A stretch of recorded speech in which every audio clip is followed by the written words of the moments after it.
സത്യവിശ്വാസികളെ, ഗ്രിഗോറിയസ് കലണ്ടർ പ്രകാരം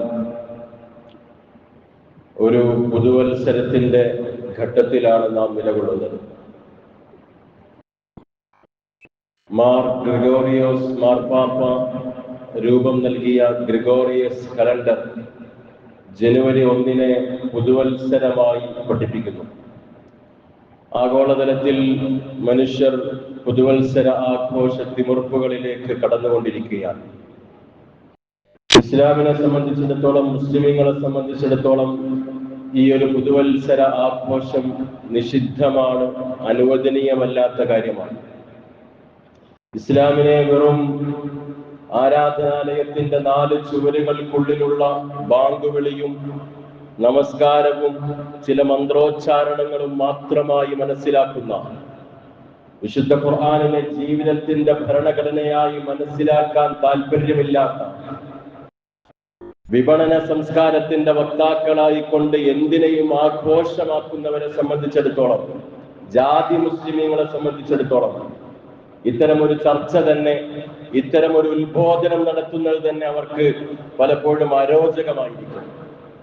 എന്നാൽ മുസ്ലിമീങ്ങളെ സംബന്ധിച്ചിടത്തോളം ഇസ്ലാമിനെ ഒരു ആദർശമായി മനസ്സിലാക്കുന്ന, ഇസ്ലാമിനെ ഒരു ജീവിത പദ്ധതിയായി മനസ്സിലാക്കുന്ന, ഇസ്ലാമിൻ്റെതായ വിഷനും മിഷനുമുള്ള, ഇസ്ലാമിന്റെ റെപ്രസെന്റേഷനെ, പ്രതിനിധീകരണത്തിനെ കൃത്യമാക്കണമെന്നുള്ള ദൃഢനിശ്ചയമുള്ള ഒരു മുസ്ലിമിനെ സംബന്ധിച്ചിടത്തോളം ഈ വിഷയത്തിന്റെ അകക്കാമ്പ് എന്താണ് എന്നറിയാനും മാറി നിൽക്കേണ്ടിടത്തു നിന്ന് മാറി നിൽക്കാനും അവൻ ആഗ്രഹിക്കുകയും പരിശ്രമിക്കുകയും ചെയ്യും. പരിശുദ്ധമായ ദീനുൽ ഇസ്ലാം പറയുന്നു, ഈ പുതുവത്സരാഘോഷം ഒരു തരത്തിലും അനുവദനീയമല്ലാത്ത കാര്യമാണ്. അതിന് ഇസ്ലാമിന് കൃത്യമായ ന്യായങ്ങളുണ്ട്. ആ ന്യായങ്ങളിൽ ഒരു 6 സുപ്രധാനമായ 6 കാര്യങ്ങളാണ് നാം ഇന്ന് ചർച്ച ചെയ്യാൻ ആഗ്രഹിക്കുന്നത്.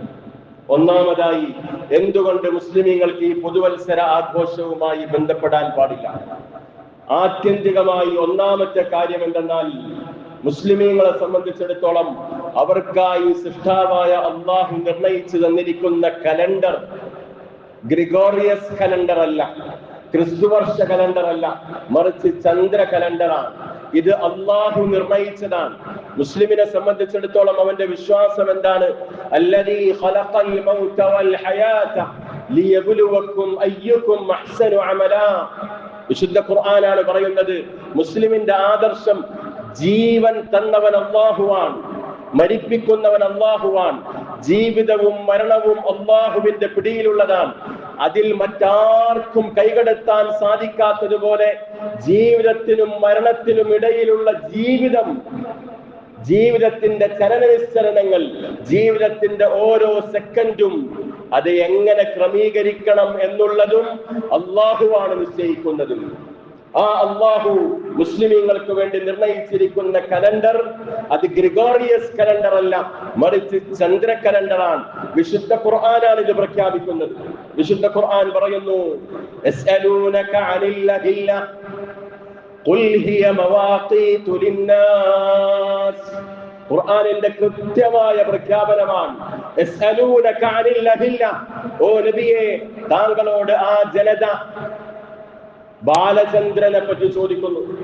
അനിൽ അഹില്ല, പുതിയ ചന്ദ്രൻ ഉദിച്ചു കഴിഞ്ഞാൽ, ഒരു ബാലചന്ദ്രനായി ഒരു പുതിയ ചന്ദ്രൻ ഉദിച്ചു കഴിഞ്ഞാൽ അതിനെ വൃദ്ധി സംഭവിച്ച് അതിങ്ങനെ വളർന്ന് വളർന്ന് വളർന്ന് സമ്പൂർണമായി പൗർണമിയാവുകയും അതിനുശേഷം ആ പൗർണമിക്ക് ക്ഷയം സംഭവിച്ച് അവസാനം കാണാൻ കഴിയാത്തതുപോലെ അമാവാസിയാവുകയും ചെയ്യുന്ന ഈ ചന്ദ്രന്റെ ഘട്ടങ്ങൾ, ഈ ഘട്ടങ്ങളെ പറ്റി നബിയെ താങ്കളോട് ജനങ്ങൾ ചോദിക്കുന്നു. ഈ വൃദ്ധിക്ഷയത്തെ പറ്റി, ചന്ദ്രന്റെ ഈ വൃദ്ധിയെ പറ്റിയും ക്ഷയത്തെ പറ്റിയും ജനങ്ങൾ താങ്കളോട് ചോദിക്കുന്നു. നബിയെ, താങ്കൾ അവരോട് പറയുക, എന്തിനാണ് ഈ പ്രതിഭാസം, ചന്ദ്രന്റെ ഈ അവസ്ഥകൾ ഇങ്ങനെ മാറി മാറി വരുന്നത് എന്തിനാ? കൃത്യമായി ഖുർആൻ പറയുകയാണ്, ഖുൽ, നബിയെ താങ്കൾ പറയണം, ഹിയ മവാഖീതു ലിന്നാസ്, ജനങ്ങൾക്ക് അവരുടെ കാലത്തെ ഗണിക്കാൻ വേണ്ടിയിട്ടാണ് അവരുടെ സമയത്തെ ഗണിക്കാൻ, അവരുടെ ദിവസങ്ങളെ ഗണിക്കാൻ, അവരുടെ മാസത്തെ എണ്ണാൻ, അവരുടെ വർഷങ്ങളെ കണക്കാക്കാൻ വേണ്ടിയാണ് ചന്ദ്രന് വൃദ്ധിക്ഷയം സംഭവിച്ചുകൊണ്ടിരിക്കുന്നത്. ചന്ദ്രന് വൃദ്ധിയും പിന്നീട് ക്ഷയവും സംഭവിക്കുന്നതിനെ പറ്റി അതിന്റെ കാരണം ജനങ്ങൾ അവരുടെ ദിവസങ്ങളും മാസങ്ങളും വർഷങ്ങളും കണക്കാക്കാൻ വേണ്ടിയാണെന്ന് നബിയെ താങ്കൾ പറഞ്ഞു കൊടുക്കണം എന്ന് അല്ലാഹു അവന്റെ വിശുദ്ധ ഖുർആനിലൂടെ അറിയിക്കുകയാണ്. ചന്ദ്രനെയാണ് അല്ലാഹു സുബ്ഹാനഹു വ തആല പ്രകൃതിക്ക്, മുസ്ലിമിന് മാസങ്ങളും വർഷങ്ങളും ഒക്കെ നിർണയിക്കാൻ അള്ളാഹു വെച്ചിരിക്കുന്ന കലണ്ടർ ചന്ദ്രവർഷമാണ്. ഒരിടത്തല്ല, പല സ്ഥലങ്ങളിൽ. മറ്റൊരിടത്ത് അല്ലാഹു തആല പറയുന്നു, ഇന്ന ഇദ്ദത്തശ്ശുഹൂരി ഇൻദല്ലാഹി 12 ശഹ്റാ في كتاب الله يوم خلق السماوات والأرض منها 4 حرم ذلك الدين القيم. സൃഷ്ടാവായ അല്ലാഹുവിന്റെ കൃത്യമായ പ്രയോഗങ്ങളാണ്. അല്ലാഹു പറയുകയാണ്, ആകാശഭൂമികൾ സൃഷ്ടിക്കപ്പെട്ട ദിവസം മുതൽ 12 മാസങ്ങളെ അല്ലാഹു കാലമായി നിർണയിച്ചിരിക്കുകയാണ്. മിൻഹാ 4 ഹുറും, അതിൽ 4 മാസങ്ങളെ ദുൽഖഅദ, ദുൽഹിജ്ജ, മുഹറം, റജബ് എന്ന് തുടങ്ങുന്ന എന്നീ 4 മാസങ്ങളെ അല്ലാഹു പവിത്ര മാസങ്ങളായി നിർണയിച്ചിരിക്കുന്നു. ഈ പവിത്ര മാസങ്ങൾ ഉൾക്കൊള്ളുന്ന മുഹറം മുതൽ ദുൽഹജ്ജ് വരെയുള്ള 12 മാസം, ഈ മാസങ്ങളെയാണ് അല്ലാഹു മുസ്ലിമീങ്ങൾക്ക് കാലഗണനയ്ക്ക് വേണ്ടി, കാലത്തെ ഗണിക്കാൻ, കാലത്തെ കണക്കാക്കാൻ അല്ലാഹു നിശ്ചയിച്ചു തന്നിരിക്കുന്നത്. ഈ 12 മാസങ്ങളാണ്, ഈ ചന്ദ്രമാസങ്ങളാണ്. എന്നിട്ട് അല്ലാഹു പറയുകയാണ്, ദാലികദ്ദീനുൽ ഖയ്യിം, യുക്തി സമ്പൂർണമായ, ബുദ്ധി നിറഞ്ഞ സമ്പൂർണമായ ദീനിന്റെ നിയമമാണിത്. യുക്തി നിറഞ്ഞ ദീനിന്റെ നിയമമാണിത്. എന്നെന്നും നിലനിൽക്കുന്ന, വളവില്ലാത്ത, വക്രതയില്ലാത്ത അള്ളാഹുവിന്റെ സ്വച്ഛമായ ദീനിന്റെ നിയമമാണ്. മുസ്ലിമീങ്ങൾ ചന്ദ്ര കലണ്ടറിനെ പാലിക്കണം, മുറുകെ പിടിക്കണം എന്നുള്ളത് അല്ലാഹു പറഞ്ഞു തരികയാണ്. അടുത്ത ആയത്ത് അല്ലാഹു പറയുന്നു സൂറത്ത് യൂനുസിൽ, ഹുവല്ലദീ ജഅല അശ്-ശംസ ദിയാഅ വൽ-ഖമറ നൂറാ വഖദ്ദറഹു മനാസില ലിതഅലമൂ അദദ അസ്-സിനീന വൽ-ഹിസാബ്. ഹുവല്ലദീ അല്ലാഹു ജഅല അശ്-ശംസ ദിയാഅ, സൂര്യനെ അവൻ പ്രകാശത്തിന്റെ കേന്ദ്രമാക്കി, വൽ-ഖമറ നൂറാ, സൂര്യനിൽ നിന്നും പ്രകാശം സ്വീകരിച്ചുകൊണ്ട് പ്രകാശം പരത്തുന്നതായി ചന്ദ്രനെ അല്ലാഹു നിർണയിച്ചു. വഖദ്ദറഹു മനാസില ലിതഅലമൂ അദദ അസ്-സിനീന വൽ-ഹിസാബ്. എത്ര അസന്നിഗ്ധമായിട്ടാണ് അല്ലാഹു പറയുന്നത്. എന്നിട്ട് ഈ ചന്ദ്രനെ അല്ലാഹു വൃദ്ധിക്ഷയങ്ങളെ, മനാസിൽ, വൃദ്ധിക്ഷയങ്ങൾ, വൃദ്ധിക്ഷയം എന്ന് പറഞ്ഞാൽ എന്താ? ചന്ദ്രൻ ഉദിക്കുന്നു, അതിന് വൃദ്ധി സംഭവിച്ച് വലുതായി വലുതായി പൗർണമിയിലേക്ക് എത്തുന്നു. പിന്നീട് ക്ഷയമാണ്, ക്ഷയം സംഭവിച്ചൊന്നും കാണാത്ത അമാവാസിയിലേക്ക് എത്തുന്നു. ഈ വൃദ്ധിക്ഷയങ്ങൾ എന്തിനു വേണ്ടിയാ? അല്ലാഹു പറയുകയാണ്, ലിതഅലമൂ അദദ അസ്-സിനീന വൽ-ഹിസാബ്. ഈ വൃദ്ധിക്ഷയം, ചന്ദ്രന്റെ വൃദ്ധിക്ഷയം ഉപയോഗിച്ചു വേണം അന്ത്യനാൾ വരെ വരുന്ന മനുഷ്യൻ അവന്റെ അദദ അസ്-സിനീൻ, വർഷങ്ങൾ കണക്കാക്കാൻ, വൽ-ഹിസാബ്, മാസങ്ങളും വർഷങ്ങളും ഒക്കെ കണക്കാക്കാൻ മുസ്ലിം ഉപയോഗിക്കേണ്ടത്, പ്രകൃതിയോട് യോജിച്ചു നിൽക്കുന്ന മനുഷ്യൻ ഉപയോഗിക്കേണ്ടത് ചന്ദ്രവർഷമാണെന്ന് അല്ലാഹു പറയുമ്പോൾ എങ്ങനെയാണ് യാതൊരു തരത്തിലും അംഗീകരിക്കാൻ സാധിക്കാത്ത ഒരു മുസ്ലിമായ എന്റെ ചലന നിശ്ചലനങ്ങൾ, ഇന്ന സ്വലാത്തി വനുസുകി വമഹ്യായ വമമാതി ലില്ലാഹി റബ്ബിൽ ആലമീൻ, എന്റെ നമസ്കാരവും എന്റെ മുഴുവൻ പ്രവർത്തനങ്ങളും എന്റെ ജീവിതവും മരണവും എന്റെ ചലന നിശ്ചലനങ്ങളെല്ലാം റബ്ബുൽ ആലമീനായ അല്ലാഹുവിന് ഞാൻ സമർപ്പിച്ചിരിക്കുന്നു എന്ന് പ്രഖ്യാപിച്ച ഒരു മുസ്ലിമിന് എങ്ങനെയാണ് അവന്റെ സുപ്രധാനമായ, അവന്റെ കാലത്തെ ഗണിക്കാൻ വേണ്ടി മനുഷ്യനിർമ്മിതമായ ഗ്രിഗോറിയസ് കലണ്ടറിന്റെ പിന്നാലെ പോകാൻ സാധിക്കും? അല്ലാഹു അവന് വേണ്ടി ഒരു ചന്ദ്രവർഷത്തെ, ഒരു ചന്ദ്ര കലണ്ടറിനെ പടച്ചവൻ നിർണയിച്ചു തന്നിരിക്കുമ്പോ മറ്റൊന്നിനെ സ്വീകരിക്കാൻ ഒരു മുസ്ലിമിന് സാധിക്കൂല. ഇതുകൊണ്ടാണ് അടിസ്ഥാനപരമായി ഈ പുതുവത്സരവുമായി ഇസ്ലാമിനോ മുസ്ലിമീങ്ങൾക്കോ യാതൊരു ബന്ധവുമില്ല എന്ന് പറയാനുള്ള അടിസ്ഥാന കാരണം ഇതാണ്. രണ്ടാമത്തെ കാരണം എന്താ? പുതുവത്സരാഘോഷത്തോട് മുസ്ലിമീങ്ങൾ യോജിക്കാത്തതിന്റെ, രാജിയാകാത്തതിന്റെ രണ്ടാമത്തെ കാരണം, ആഘോഷങ്ങളെ സംബന്ധിച്ച് ഇസ്ലാമിനൊരു കൺസെപ്റ്റ് ഉണ്ട്. അത് ഏതാഘോഷമാണെങ്കിലും ആഘോഷത്തെ പറ്റി ഇസ്ലാമിനൊരു കൺസെപ്റ്റ് ഉണ്ട്. ആ കോൺസെപ്റ്റിനോട് തീർത്തും ഘടകവിരുദ്ധമായ ഒരു പ്രവണതയാണ് ഇന്നത്തെ പുതുവത്സര ആഘോഷങ്ങളിൽ നാം കാണുന്നത്. ഇസ്ലാമിനെ സംബന്ധിച്ചിടത്തോളം ആഘോഷങ്ങൾ ആശയങ്ങളാണ്, ആദർശങ്ങളാണ്, ആശയങ്ങളാണ്.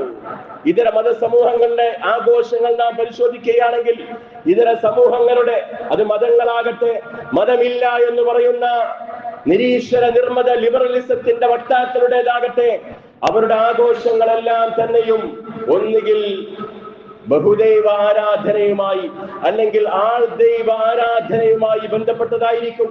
ഏതെങ്കിലുമൊക്കെ പുണ്യപുരുഷന്മാരുടെ ജയന്തിയുമായി ബന്ധപ്പെട്ട, അല്ലെങ്കിൽ അവരുടെ ചരമവുമായി ബന്ധപ്പെട്ട, ജനമൃതികളുമായി ബന്ധപ്പെട്ടിട്ടുള്ളതായിരിക്കും മറ്റു മതങ്ങളുടെ, സമൂഹങ്ങളുടെയൊക്കെ ആഘോഷങ്ങൾ.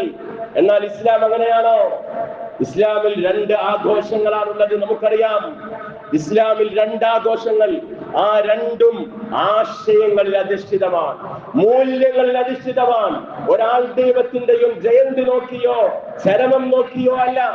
അല്ലെങ്കിൽ നിരീശ്വര നിർമ്മതവാദികൾ തങ്ങളുടെ ദേഹേച്ഛകളെ പൂർത്തീകരിക്കാൻ വേണ്ടി നടത്തുന്ന അഴിഞ്ഞാട്ടങ്ങൾ, അങ്ങനെയല്ല ഇസ്ലാമിന്റെ ആഘോഷങ്ങൾ. ഈദുൽ ഫിത്റും ഈദുൽ അദ്ഹയും നാം ഒന്ന് പരിശോധിക്കുന്നു.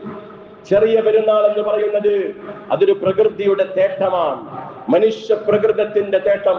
30 ദിനരാത്രങ്ങൾ അള്ളാഹുവിന്റെ വിധിവിലക്കുകളെ പാലിച്ചുകൊണ്ട് പകൽ സമയത്ത് അന്നവും പാനീയവും മുമ്പിലുണ്ടായിട്ടും അത് കഴിക്കാത്തവൻ, സുന്ദരിയായ ഭാര്യ കൂടെ ഉണ്ടായിട്ടും അവളോട് അവന്റെ ശാരീരിക ബന്ധത്തിനായി തുനിയാത്തവൻ, ആ കാലഘട്ടം കഴിയുമ്പോ അവന്റെ മനുഷ്യ പ്രകൃതം, അവന്റെ ഹൃദയത്തിൽ നിന്നും ഉണ്ടാകുന്ന ഒരു സന്തോഷത്തിന്റെ, ഒരു ആഘോഷത്തിന്റെ ഒരു താല്പര്യമുണ്ട്. അതവന്റെ മനുഷ്യ പ്രകൃതത്തിന്റെ താല്പര്യമാണ്. ആ 30-ാം ദിനം അല്ലെങ്കിൽ ആ 31-ാം ദിനം സന്തോഷിക്കുക എന്നുള്ളത് മനുഷ്യ പ്രകൃതത്തിന്റെ ഭാഗമാണ്. അതിനെ അംഗീകരിച്ചുകൊണ്ടാണ് പരിശുദ്ധമായ ദീനുൽ ഇസ്ലാം ഈദുൽ ഫിത്ർ ആഘോഷിക്കാൻ വേണ്ടി പറയുന്നത്. അത് സമഭാവനയുടെ ആഘോഷമാണ്. സമഭാവന അന്നത്തെ ദിവസം എങ്ങനെ തുടങ്ങണം? ഫിത്ർ സക്കാത്ത് കൊണ്ട് തുടങ്ങണമെന്ന് പഠിപ്പിച്ചു പരിശുദ്ധമായ ദീനുൽ ഇസ്ലാം. നിന്റെ 30 നോമ്പുകൾക്ക് എന്തെങ്കിലും വീഴ്ച സംഭവിച്ചാൽ അത് പരിഹരിക്കപ്പെടണമെങ്കിൽ പെരുന്നാൾ ദിവസം രാവിലെ നീ സാധുവിന്റെ കയ്യിലേക്ക്, നീ പെരുന്നാൾ ആഘോഷിക്കുന്നത് എത്ര തുക ഉപയോഗിച്ചുകൊണ്ടാണോ നിന്റെ നിലവാരത്തിൽ പെരുന്നാൾ ആഘോഷിക്കാൻ ഒരു സാധുവിനെയും പ്രാപ്തനാക്കുന്ന തരത്തിൽ അവന്റെ കയ്യിൽ ഫിത്ർ സക്കാത്ത് വെച്ചു കൊടുക്കാൻ പഠിപ്പിച്ചു പരിശുദ്ധമായ ദീനുൽ ഇസ്ലാം. എങ്കിൽ മാത്രമേ നിന്റെ 30 നോമ്പുകൾ ന്യൂനതയില്ലാത്തതായി തമ്പുരാൻ സ്വീകരിക്കുകയുള്ളൂ എന്ന് പരിശുദ്ധമായ ദീനുൽ ഇസ്ലാം പഠിപ്പിക്കുകയാണ്. മാത്രമോ പെരുന്നാൾ ദിവസം വാഹനം ഉപേക്ഷിച്ച് ഈദ്ഗാഹിലേക്ക് നടന്നു വരണമെന്ന് പറഞ്ഞു. എന്തിനാണ്?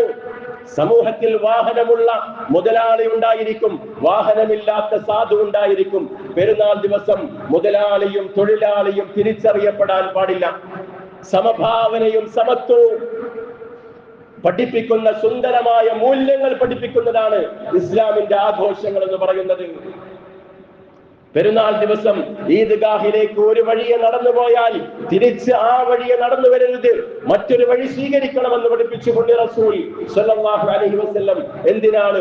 കൂടുതൽ പുതിയ മുഖങ്ങളെ കാണണം, കൂടുതൽ പരിചയങ്ങൾ പുതുക്കപ്പെടണം, കൂടുതൽ സൗഹൃദ സംഭാഷണങ്ങൾ നടക്കണം, കൂടുതൽ മുഖങ്ങൾ പരസ്പരം സ്നേഹത്തോടെ കണ്ടുമുട്ടണം.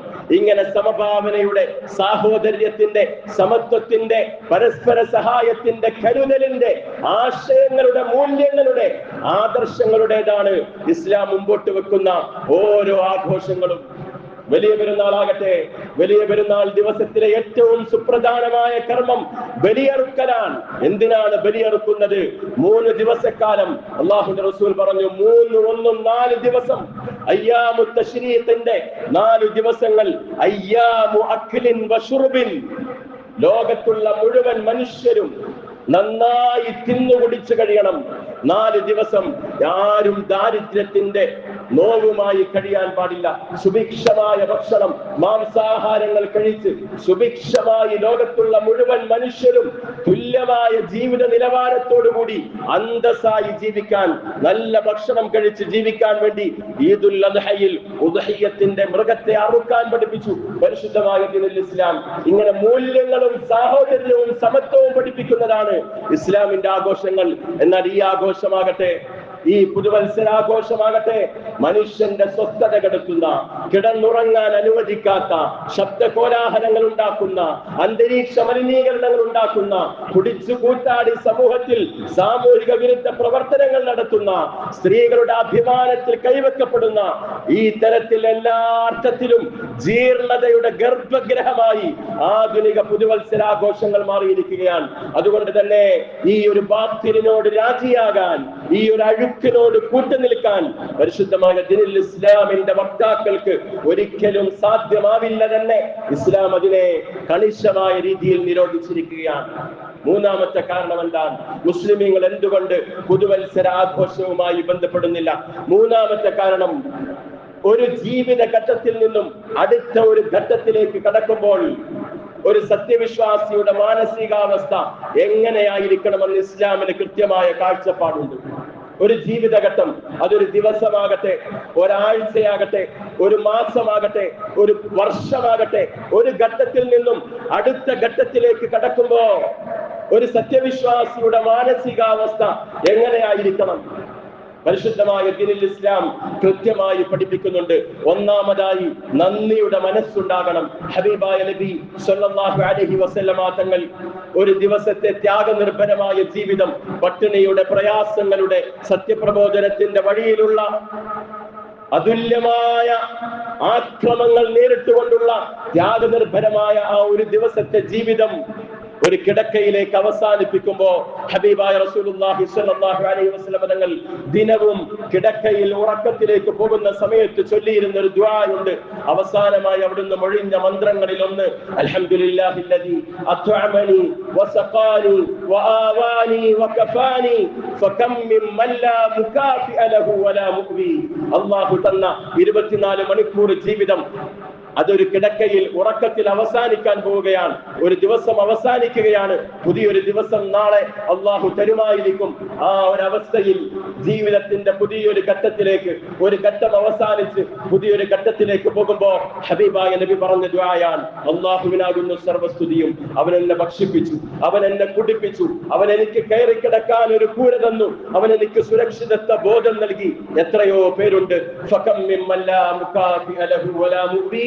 ഇത്തരത്തിൽ കയറിക്കിടക്കാൻ ഒരു കൂരയില്ലാത്ത, സുരക്ഷിതത്വ ബോധമില്ലാത്ത എത്രയോ പേര് ഈ ദുനിയാവിൽ ജീവിക്കുന്നു. എന്റെ റബ്ബ് എനിക്ക് എന്തെല്ലാം അനുഗ്രഹങ്ങൾ നൽകി എന്ന് നന്ദി പറഞ്ഞുകൊണ്ട് കിടക്കുമായിരുന്നു സയ്യിദുനാ റസൂലുള്ളാഹി സ്വല്ലല്ലാഹു അലൈഹി വസല്ലം. ഹബീബായ നബി പഠിപ്പിക്കുകയാണ്, ജീവിതത്തിന്റെ ഏതെങ്കിലും ഒരു ഘട്ടം കഴിയുമ്പോ, ഒരു മാസം കഴിയുമ്പോ, ഒരു വർഷം കഴിയുമ്പോ ഒരു സത്യവിശ്വാസിക്കുണ്ടാകേണ്ടത് ഈ നന്ദിയുടെ മനസ്സാണ്. രണ്ടാമതോ ആത്മവിചാരണയുടെ മനസ്സുണ്ടാകണം. ഈ അനുഗ്രഹങ്ങളെല്ലാം എന്റെ റബ്ബ് ചെയ്തു തന്നിട്ട് ഞാൻ എന്റെ റബ്ബിനെ എത്രത്തോളം ധിക്കരിച്ചു പോയി. കഴിഞ്ഞ ഒരു ദിവസം എന്തെല്ലാമാണ് ഞാൻ റബ്ബിനെ ധിക്കരിച്ചത്, കഴിഞ്ഞൊരു മാസം എന്തെല്ലാം പാപങ്ങളാണ് എന്നിൽ നിന്നുണ്ടായത്, കഴിഞ്ഞൊരു വർഷം എത്ര വലിയ കെടുതികളാണ്, എത്ര വലിയ മോശത്തരങ്ങളാണ് ഞാൻ എന്റെ റബ്ബിനോട് ചെയ്തത്. ഈ ആത്മവിശകലനത്തിന്റെ, ആത്മവിചാരണയുടെ, സ്വയം കുറ്റപ്പെടുത്തലിന്റെ സന്ദർഭമാണ് ഓരോ ജീവിതഘട്ടവും കടന്ന് പുതിയ ജീവിതഘട്ടത്തിലേക്ക് പോകുമ്പോൾ. അതുകൊണ്ടാണ് ഹബീബായ റസൂലുള്ളാഹി സ്വല്ലല്ലാഹു അലൈഹി വസല്ലമ തങ്ങൾ ഉറക്കത്തിലേക്ക് വീഴുന്ന അവസാന സമയത്ത് തങ്ങളുടെ വലതുകൈ, വലത് കവിൾ തടത്തിന്റെ അടിയിൽ വെച്ചുകൊണ്ട് പറയുന്ന ഒരു പ്രാർത്ഥനയുണ്ട്, റബ്ബി ഖിനി അദാബക്, റബ്ബി ഖിനി അദാബക് യൗമ തബ്അതു ഇബാദക്. അല്ലാഹുവേ, നീ നിന്റെ അടിമകളെ ഉയർത്തെഴുന്നേൽപ്പിക്കുന്ന ദിവസം എന്നെ നീ നിന്റെ ശിക്ഷയിൽ നിന്ന് കാക്കണേ അല്ലാഹ്. എന്താണ് ഈ ദുആയുടെ പ്രചോദനം? എന്താണ്?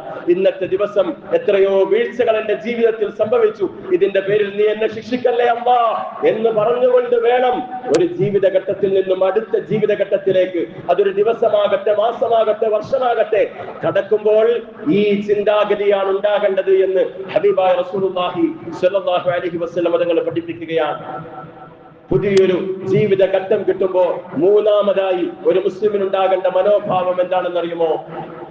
ഒരു മുസ്ലിം ആ സമയത്ത് ലക്ഷ്യബോധമുള്ളവനായി തീരണം. തന്റെ ലക്ഷ്യത്തെ പറ്റി ഉണരണം. എന്റെ ജീവിതത്തിന്റെ ലക്ഷ്യം എന്താണ്? കഴിഞ്ഞ ദിവസങ്ങൾ എനിക്ക് എന്തിനു വേണ്ടിയാണ് നൽകപ്പെട്ടത്? വരാനിരിക്കുന്ന ദിവസങ്ങൾ, വരുന്ന ഒരു വർഷം, വരുന്ന ഒരു മാസം, പുതിയൊരു വർഷം, ഇതെനിക്ക് എന്തിനു വേണ്ടിയാണ്? എനിക്ക് എന്തിനു വേണ്ടിയാണ് എന്റെ റബ്ബ് തന്നത്?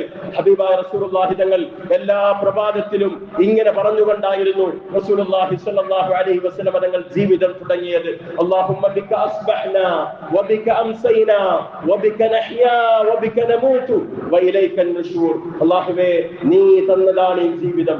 നീ എന്നെ മരിപ്പിക്കുകയും ചെയ്യും. നീ എന്നെ ജീവിപ്പിച്ചിരിക്കുന്നു. നീ എന്നെ മരിപ്പിക്കുകയും ചെയ്യും. വഇലൈക നുശൂർ, നിന്നിലേക്ക് ഞാൻ മടങ്ങി വരാനുള്ളവനാണ്. എന്റെ ജീവിതത്തിന്റെ ലക്ഷ്യം എന്ന് പറയുന്നത് ഞാൻ മരിച്ച് നിന്റെ അരികിലേക്ക് വരുമ്പോ സുഹൃതങ്ങൾ ചെയ്ത് നിന്നെ തൃപ്തിപ്പെടുത്തി വരിക എന്നുള്ള എന്റെ ബാധ്യതയെ ഞാൻ ഇതാ ഓർക്കുന്നു. ഈ ലക്ഷ്യബോധം ഓരോ ജീവിതഘട്ടവും കഴിഞ്ഞ അടുത്ത ഘട്ടത്തിലേക്ക് പോകുമ്പോൾ ഒരു സത്യവിശ്വാസിക്ക് ഉണ്ടാകണമെന്ന് ഈ ദുആയിലൂടെ ഹബീബായ റസൂലുള്ളാഹി സ്വല്ലല്ലാഹു അലൈഹി വസല്ലം തങ്ങൾ പഠിപ്പിക്കുകയാണ്. ബഹുമാനമുള്ളവരെ, ഇത്തരത്തിൽ ഒരു പുതിയ ജീവിതഘട്ടം, അതൊരു പുതുവർഷമാകട്ടെ, ആ വർഷത്തിലേക്ക് പ്രവേശിക്കുമ്പോ ഈ ഒരു മനോഭാവമാണ് ഒരു ബുദ്ധിജീവിക്ക്, ഒരു മനുഷ്യന്, ഒരു മുസ്ലിമിന് ഉണ്ടാകേണ്ടത്. എന്നാൽ ഇന്നത്തെ അവസ്ഥ എന്താണ്? എത്ര ഖേദകരമായ അവസ്ഥയാണ്. സാംസ്കാരികമായി അധപ്പതിച്ചു കിടന്നവൻ, മദ്യത്തിലും മദിരാശിയിലുമായി സാംസ്കാരികമായി അധപ്പതിച്ചു കിടന്നവൻ, അവൻ അന്നത്തെ ദിവസം കൂടുതൽ പടുകുഴിയിലേക്ക് വീഴുകയാണ്. കൂടുതൽ മദ്യപിച്ച്, കൂടുതൽ ചൂത് കളിച്ച്, കൂടുതൽ പെണ്ണുപിടിച്ച് അവൻ കൂടുതൽ അധപ്പതനത്തിലേക്ക് വീഴുകയാണ്. സാമ്പത്തികമായി ഞെരുക്കത്തിൽ കഴിഞ്ഞവൻ പുതിയൊരു ഘട്ടത്തിലേക്ക് വരുമ്പോ കഴിഞ്ഞ വർഷത്തെ സാമ്പത്തിക അവസ്ഥയെ പറ്റി ആലോചിച്ച് അതിനെ എങ്ങനെ മെച്ചപ്പെടുത്താം, എങ്ങനെ തന്റെ സാമ്പത്തിക രംഗം ഭദ്രമാക്കാം എന്ന് ചിന്തിക്കുന്നതിന് പകരം കഴിഞ്ഞ വർഷവും അവതാളത്തിലായിരുന്നു. ഈ വർഷം ഒരു പുതുവത്സരം വരുമ്പോ കൂടുതൽ കടം വാങ്ങി, കൂടുതൽ ദൂർത്തടിച്ച്, കൂടുതൽ അടിച്ചുപൊളിച്ച്, കൂടുതൽ മദ്യപിച്ച് സാമ്പത്തികമായും തകരുകയാണ്. ഈ അർത്ഥത്തിൽ എല്ലാ അടിസ്ഥാനത്തിലും യുക്തിവിരുദ്ധമായ ഒരു പ്രവണതയാണ് ആധുനിക പുതുവത്സര ആഘോഷങ്ങളിൽ കാണുന്നത്. ഇത് ഇസ്ലാം ഒരിക്കലും അംഗീകരിക്കുന്ന കാര്യമല്ല. നാലാമത്തെ വിഷയം, എന്തുകൊണ്ട് മുസ്ലിമീങ്ങൾക്ക് പുതുവത്സരാഘോഷം പാടില്ല? നാലാമത്തെ കാര്യം എന്ന് പറയുന്നത് ഇതിന്റെ പാശ്ചാത്തലം, ഈ ഒരു ആഘോഷത്തിന്റെ പാശ്ചാത്തലം നാം അറിയണം. മാർ ഗ്രിഗോറിയസ് മാർപ്പാപ്പ BC 1500കളിൽ നിർമ്മിച്ച ഗ്രിഗോറിയസ് കലണ്ടർ, ആ ഗ്രിഗറി 13 എന്ന് പറയുന്ന മാർ ഗ്രിഗോറിയസ് മാർപ്പാപ്പ നിർമ്മിക്കുന്ന ഈ ഒരു ഗ്രിഗോറിയസ് കലണ്ടറിനെ സംബന്ധിച്ചിടത്തോളം നമുക്കറിയാം, ആ ഗ്രിഗോറിയസ് കലണ്ടർ ഡിസംബർ 25-ാം തീയതിയാണ് ക്രിസ്തു ജനിച്ചതായി പറയുന്നത്. ക്രിസ്തു ജനിച്ചത് ഗ്രിഗോറിയസ് കലണ്ടർ പ്രകാരം, ജൂലിയസ് കലണ്ടർ പ്രകാരം വ്യത്യസ്തമാണ്. 14 ദിവസം പിന്നിലേക്കാണ്. ഗ്രിഗോറിയസ് കലണ്ടർ പ്രകാരം ഡിസംബർ 25-ാം ദിനത്തിൽ യേശു ജനിച്ചു. എട്ടാം ദിനം യേശു ക്രിസ്തുവിന് ചേലാകർമ്മം ചെയ്യപ്പെട്ടു, ജനുവരി 1-ന്. ഇത് ഞാൻ പറയുന്നതല്ല. ലൂക്കോസിന്റെ സുവിശേഷം 2-ാം അധ്യായത്തിന്റെ 21-22 വചനങ്ങളിൽ യേശു ജനിച്ചതിന്റെ 8-ാം ദിനത്തിൽ ചേലാകർമ്മം നടന്നുവെന്നും അതിനെ ബത്ലഹേം ആഘോഷിച്ചുവെന്നും ജെറുസലേം ആഘോഷിച്ചുവെന്നും ലൂക്കോസിന്റെ സുവിശേഷമാണ് പറയുന്നത്. അധിനിവേശ കാലഘട്ടത്തിൽ അധിനിവേശ ശക്തികൾ ലോകത്തെമ്പാടുമുള്ള രാജ്യങ്ങളെ തങ്ങളുടെ കോളനികളാക്കി അവിടെ ക്രിസ്തുമതം അടിച്ചേൽപ്പിക്കുന്നതിനോടൊപ്പം അവരടിച്ചേൽപ്പിച്ച ആഘോഷങ്ങളാണ് ക്രിസ്തുവിന്റെ ജനനവും ക്രിസ്തുവിന്റെ സുന്നത്ത് കല്യാണവും. ആ സുന്നത്ത് കല്യാണമാണ്, ആ ചേലാകർമ്മ ആഘോഷമാണ് ഇന്ന് ലോകം മുഴുവനും അധിനിവേശ ശക്തികളുടെ മുഴുവൻ സംസ്കാരങ്ങളെയും ഏറ്റെടുത്ത് സ്വന്തം സംസ്കാരവും അസ്തിത്വവും കാറ്റിൽ പറത്തിക്കളഞ്ഞ ജനത ഈ ഒരു ആഘോഷത്തെയും ഏറ്റെടുത്തിരിക്കുകയാണ്. ചുരുക്കത്തിൽ ഇസ്ലാമുമായി പുലബന്ധമില്ലാത്ത, എന്നാൽ ബഹുദൈവ ആരാധനയിൽ അധിഷ്ഠിതമായ, അള്ളാഹുവിന് പുത്രനുണ്ട് എന്ന് വിശ്വസിക്കുന്ന അപകടകരമായ വിശ്വാസത്തെ വെച്ചു പുലർത്തുന്ന ക്രിസ്തീയ വിശ്വാസങ്ങളുമായി ചേർന്നു കിടക്കുന്ന ഈ ആഘോഷത്തെ മുസ്ലിമിന് ഒരിക്കലും അംഗീകരിക്കാനാവില്ല. അല്ലാഹുവിന്റെ റസൂൽ സ്വല്ലല്ലാഹു അലൈഹി വസല്ലം തങ്ങൾ പറഞ്ഞു, ലൈസ മിന്നാ മൻ തശബ്ബഹ ബിഗൈരിനാ നാം അല്ലാത്തവരുടെ ആദർശങ്ങളെയും അനുഷ്ഠാനങ്ങളെയും ഏറ്റെടുത്ത് നാം അല്ലാത്തവരോട് ആരെങ്കിലും സാദൃശ്യപ്പെട്ടാൽ ലൈസ മിന്നാ, അവർ നമ്മിൽപ്പെട്ടവനല്ല, അവൻ ഇസ്ലാമിക സമൂഹത്തിലെ അംഗമല്ല. ഇതൊരു ഹദീസിൽ പറഞ്ഞുവെങ്കിൽ അടുത്ത ഹദീസിൽ കൂടുതൽ വ്യക്തമാക്കി ഇമാം തിർമിദി ഉദ്ധരിക്കുന്ന ഹദീസിൽ പറഞ്ഞു, മൻ തശബ്ബഹ ബിഖൗമിൻ ഫഹുവ മിൻഹും, ഇവൻ നമ്മിൽപ്പെട്ടവനല്ല എങ്കിൽ പിന്നെ എവിടെയാ സ്ഥാനം? മൻ തശബ്ബഹ ബിഖൗമിൻ, എന്റെ സമുദായത്തിൽ ആരെങ്കിലും മറ്റൊരു സമൂഹത്തോട് സാദൃശ്യപ്പെട്ടാൽ ഫഹുവ മിൻഹും, ഇവൻ അവരിൽപ്പെട്ടവനാണ് എന്ന് സയ്യിദുനാ റസൂലുള്ളാഹി സ്വല്ലല്ലാഹു അലൈഹി വസല്ലം. ലാ തശബ്ബഹു ബിൽ യഹൂദി വൻ നസാറ, നിങ്ങൾ യഹൂദി നസാറാക്കളോട് അവരുടെ ആദർശ അനുഷ്ഠാന സംസ്കാര വിഷയങ്ങളിൽ എവിടെയും സാദൃശ്യപ്പെടരുതേ എന്ന് സയ്യിദുനാ റസൂലുള്ളാഹി സ്വല്ലല്ലാഹു അലൈഹി വസല്ലം. വിശുദ്ധ ഖുർആൻ പറഞ്ഞു, വമൻ യതവല്ലഹും മിൻകും ഫഇന്നഹു മിൻഹും, നിങ്ങളിൽ ആരെങ്കിലും അവരുടെ വഴിയെ നടക്കുകയാണ് എങ്കിൽ, നിങ്ങളിൽ ആരെങ്കിലും അവരുടെ മാർഗത്തിൽ സഞ്ചരിക്കുകയാണെങ്കിൽ ഫഇന്നഹു മിൻഹും, തീർച്ചയായും അവൻ അവരിൽപ്പെട്ടവൻ തന്നെയാണ്, അവൻ ഇസ്ലാമിക ഐഡന്റിറ്റി അവന് നഷ്ടപ്പെട്ടിരിക്കുകയാണ് എന്ന് സയ്യിദുനാ റസൂലുള്ളാഹി സ്വല്ലല്ലാഹു അലൈഹി വസല്ലം. അഞ്ചാമത്തെ കാര്യം, ബഹുമാനമുള്ളവരെ, പരിശുദ്ധമായ ദീനുൽ ഇസ്ലാം ഈ ഒരു ആഘോഷത്തെ ശക്തമായി നേരിട്ട് തന്നെ നിരോധിക്കുന്നുണ്ട്. ഖുർആൻ പറയുകയാണ്, വല്ലദീന ലാ യശ്ഹദൂന അസ്സൂർ വഇദാ മർറൂ ബില്ലഗ്വി മർറൂ കിറാമാ. അല്ലാഹു പറയുന്നു, വല്ലദീന ലാ യശ്ഹദൂന അസ്സൂറ, അല്ലാഹുവിന്റെ നല്ല അടിമകൾ, ലാ യശ്ഹദൂന അസ്സൂർ, അവർ സത്യവിരുദ്ധമായ കാര്യങ്ങളിൽ പങ്കെടുക്കുകയില്ല. സത്യവിരുദ്ധമായ, നീതിക്ക് അംഗീകരിക്കാൻ സാധിക്കാത്ത, സത്യത്തോട് യോജിക്കാത്ത, അള്ളാഹു പഠിപ്പിക്കാത്ത കാര്യങ്ങളോട് അവർ ഒരിക്കലും അതിൽ പങ്കെടുക്കുകയില്ല. വഇദാ മർറൂ ബില്ലഗ്വി മർറൂ കിറാമാ, അതുമായി ബന്ധപ്പെട്ട വല്ല ആഘോഷങ്ങളും ആരെങ്കിലും നടത്തുകയാണെങ്കിൽ മർറൂ കിറാമാ, മാന്യന്മാരായി ഇവർ ഒഴിഞ്ഞു നടക്കും. അല്ലാഹു പറയുകയാണ്. ഇനി വിശുദ്ധ ഖുർആനിന്റെ മുഫസ്സിരീങ്ങൾ ഹസ്രത്ത് ഇബ്നു അബ്ബാസ് റളിയല്ലാഹു അൻഹുവിനെ പോലെ, മഹാനായ മുജാഹിദ് റഹിമഹുല്ലാഹയെ പോലെ, ഇമാം ഇബ്നു സീരീനെ പോലെ അവരുടെയൊക്കെ ഉദ്ധരണികൾ ഇവിടെ എഴുതി വെച്ചിട്ടുണ്ട്. മഹാന്മാരെല്ലാവരും പറഞ്ഞു, സൂർ എന്നാൽ എന്താണ്, സത്യവിരുദ്ധം എന്നാൽ എന്താണ്. ഇബ്നു അബ്ബാസ് റളിയല്ലാഹു അൻഹു പറയാൻ, ബിഅന്നൽ മഖ്സൂദ ഹിനാ മിൻ ഖൗലി സൂരി അയാദു ഗൈരിൽ മുസ്ലിമീൻ, ഇവിടെ സൂർ, സത്യവിരുദ്ധമായ കാര്യങ്ങളിൽ മുസ്ലിമീങ്ങൾ പങ്കെടുക്കില്ല എന്ന് ഖുർആൻ പറഞ്ഞതിന്റെ ഉദ്ദേശം ഹിനാ അയാദു ഗൈരിൽ മുസ്ലിമീൻ, മുസ്ലിമീങ്ങൾ അല്ലാത്തവരുടെ ഈദുകളാണ്, ആഘോഷങ്ങളാണ് എന്ന് മഹാനായ ഇമാം ഇബ്നു അബ്ബാസ് റളിയല്ലാഹു തആല അൻഹു വളരെ വ്യക്തമായ രീതിയിൽ. മഹാനായ ഇമാം ഇബ്നു സീരീൻ പറഞ്ഞു, ഈദുൻ നസാറ, ക്രിസ്ത്യാനികൾ കൊണ്ടു നടക്കുന്ന ആഘോഷങ്ങളെ പിൻപറ്റലാണ് എന്ന് മഹാനായ ഇബ്നു സീരീൻ റഹിമഹുല്ലാഹു പറയുകയുണ്ടായി. ബഹുമാനമുള്ളവരെ, ഈ ഒരു ബക്കറ്റ് പിരിവ് കഴിഞ്ഞ ആഴ്ച നമ്മൾ പറഞ്ഞിരുന്നു. നമ്മുടെ സമീപ മഹല്ലായ വെൺമണി മഹല്ലിന്റെ ആദരണീയനായ പ്രസിഡന്റ്, അദ്ദേഹം മാരകമായ രോഗത്തിന് കീഴ്പ്പെട്ട് ഹോസ്പിറ്റലിലാണ്. കരൾ മാറ്റിവെക്കൽ ശസ്ത്രക്രിയ നേരിടാൻ പോവുകയാണ്. എല്ലാ സഹോദരങ്ങളും അകമഴിഞ്ഞ് ഇൻഷാ അല്ലാഹ് സഹായിക്കും. അസ്സദഖത്തു റദ്ദുൽ ബലാ, സദഖ വിപത്തിനെ തടയും എന്ന് പറഞ്ഞാൽ ഏത് വിപത്തിൽ നിന്നാണോ നാം സദഖ കൊടുത്ത് നമ്മുടെ സഹോദരനെ സംരക്ഷിക്കാൻ തയ്യാറാകുന്നത്, ആ വിപത്ത് നമുക്ക് സംഭവിക്കാതെ അല്ലാഹു സംരക്ഷിക്കുമെന്ന് സയ്യിദുനാ റസൂലുള്ളാഹി സ്വല്ലല്ലാഹു അലൈഹി വസല്ലം. അല്ലാഹു നമ്മെ എല്ലാവരെയും കീറിമുറിക്കുന്ന രോഗങ്ങളിൽ നിന്ന് കാത്തുരക്ഷിക്കുമാറാകട്ടെ. എല്ലാവരും ഇൻഷാ അല്ലാഹ് വഴി സഹായിക്കും. അപ്പോൾ ഈ ഒരു ആഘോഷം എന്ന് പറയുന്നത് ഖുർആൻ നേരിട്ട് തടഞ്ഞിട്ടുള്ള ആഘോഷമാണ്. മറ്റു മതസ്ഥർ കൊണ്ടു നടക്കുന്ന അവരുടെ വിശ്വാസവുമായി ബന്ധപ്പെട്ട ക്രിസ്തുവിന്റെ ചേലാകർമ്മ ദിനം ആഘോഷിക്കുന്നതിനെ പിൻപറ്റിക്കൊണ്ടുള്ള ഈ ആഘോഷത്തോട് നമുക്ക് ബന്ധപ്പെടാൻ കഴിയില്ല. അതേപോലെ ഖുർആനിന് മാത്രമല്ല, ഹബീബായ റസൂലുള്ളാഹി തങ്ങളും ആറാമത്തെ കാര്യം ഇതാണ്. റസൂലുള്ളാഹി തങ്ങളും ഇതിനെ വ്യക്തമായി തടഞ്ഞിട്ടുണ്ട്. അനസ് റളിയല്ലാഹു അൻഹു പറയുകയാണ്, ഖദിമ റസൂലുള്ളാഹി അൽ മദീന, നബി തങ്ങൾ മദീനയിലേക്ക് വന്നു, ഹിജ്റ ചെയ്തു വന്നു. വലഹും യൗമാനി യൽഅബൂന ഫീഹിമാ, മദീന നിവാസികൾക്ക് ആ സമയത്ത് രണ്ട് ആഘോഷ ദിനങ്ങൾ ഉണ്ടായിരുന്നു. അവർ ആഘോഷിക്കുന്ന, അവർ കളിതമാശകളിൽ ആഘോഷങ്ങളിൽ വ്യാപൃതരാകുന്ന രണ്ടു ദിനങ്ങൾ. ഫഖാല റസൂലുള്ളാഹ്, അല്ലാഹുവിന്റെ റസൂൽ ചോദിച്ചു, മാ ഹാദാനൽ യൗമാൻ, എന്താണ് ഈ ദിവസങ്ങളുടെ, ഈ 2 ദിവസങ്ങളുടെ യാഥാർത്ഥ്യം എന്താണ്? എന്തിനാണ് നിങ്ങൾ ഇങ്ങനെ ആഘോഷിക്കുന്നത്? ഈ ദിവസം എന്തുകൊണ്ടാണ് ആഘോഷിക്കപ്പെടുന്നത്? നബി തങ്ങൾ അതിന്റെ പിന്നിലുള്ള ആശയം അന്വേഷിച്ചു. അവർ പറഞ്ഞു, കുന്നാ നൽഅബു ഫീഹിമാ ഫിൽ ജാഹിലിയ്യ. പ്രത്യേകിച്ച് കാരണങ്ങളൊന്നുമില്ല. മുൻ കാലഘട്ടങ്ങൾ മുതൽ തന്നെ ഈ 2 ദിവസങ്ങളെ ഞങ്ങൾ ആഘോഷമാക്കാറുണ്ട്. ആലോചിച്ച് നോക്കണം. മറ്റു വിശ്വാസങ്ങളുമായി, മറ്റ് അനാചാരങ്ങൾ, അന്ധവിശ്വാസങ്ങളുമായി ബന്ധിതമല്ല.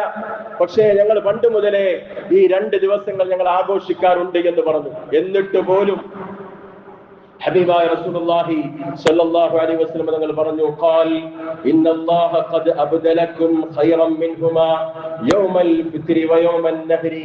അല്ലാഹുവിന്റെ റസൂൽ പറഞ്ഞു, ഈ 2 ദിവസങ്ങൾക്ക് പകരം ഉത്തമമായ 2 ആഘോഷ ദിനങ്ങൾ ഇസ്ലാമിക സമൂഹമേ നിങ്ങൾക്ക് നൽകിയിരിക്കുന്നു. ജാഹിലിയ്യത്തിന്റെ ആഘോഷങ്ങളെ, ഗതകാല സമൂഹം കൊണ്ടു നടന്ന ആഘോഷങ്ങളെ നിങ്ങൾ വർജിക്കിൻ. ഇസ്ലാമിന്റെ ആഘോഷങ്ങളെ മുറുകെ പിടിക്കിൻ. അത് യൗമുൽ ഫിത്റും യൗമുൻ നഹറുമാണ്. നാം നേരത്തെ പറഞ്ഞതുപോലെ ഈദുൽ അദ്ഹയും വലിയ പെരുന്നാളും ചെറിയ പെരുന്നാളും മൂല്യങ്ങളിൽ അധിഷ്ഠിതമായി 2 ആഘോഷങ്ങളെ നിങ്ങൾ മുറുകെ പിടിക്കണമെന്ന് പറഞ്ഞുകൊണ്ട് മറ്റ് ആഘോഷങ്ങളിൽ നിന്നും ഹബീബായ റസൂലുള്ളാഹി സ്വല്ലല്ലാഹു അലൈഹി വസല്ലം തങ്ങൾ തടയുകയുണ്ടായി. ബഹുമാനമുള്ളവരെ, ഈ 6 കാര്യങ്ങൾ മുന്നിൽ വെച്ച് നാം ആലോചിക്കണം.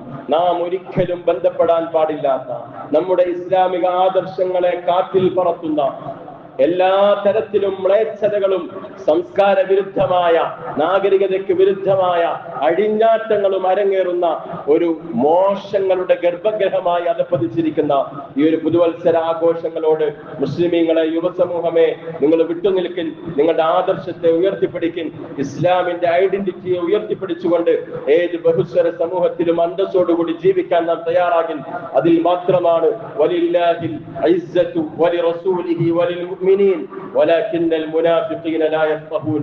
അല്ലാഹു തആല പറയാൻ, ഈ ഇസ്ലാമിന്റെ മൂല്യങ്ങളെ മുറുകെ പിടിച്ച് അതിനെ ഉയർത്തിപ്പിടിച്ച് ജീവിക്കുന്നതിലാണ് അന്തസ്.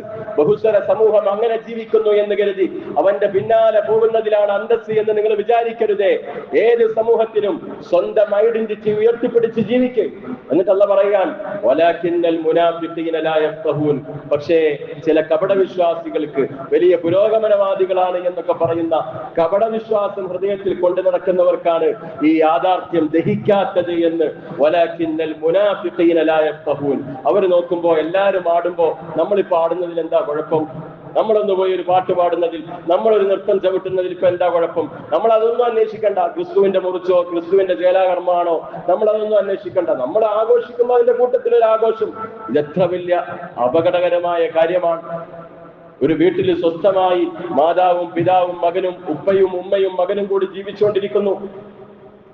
അയൽപക്കത്തെ ഒരു വൃത്തികെട്ടവൻ പറയുകയാണ്, ഉമ്മയെ പറ്റി അപരാധം പറയുക, നീ എന്റെ മോനാണ്, നീ എന്റെ മോനാണ്, നിന്റെ ഉപ്പാന്റെ മകനല്ല, നീ എന്റെ മകനാണ് എന്ന് പറയുക. എന്റെ വീട്ടിൽ നിന്റെ ഒരു ബർത്ത്ഡേ ആഘോഷമുണ്ട്, നീ വന്ന് പങ്കെടുക്കണം.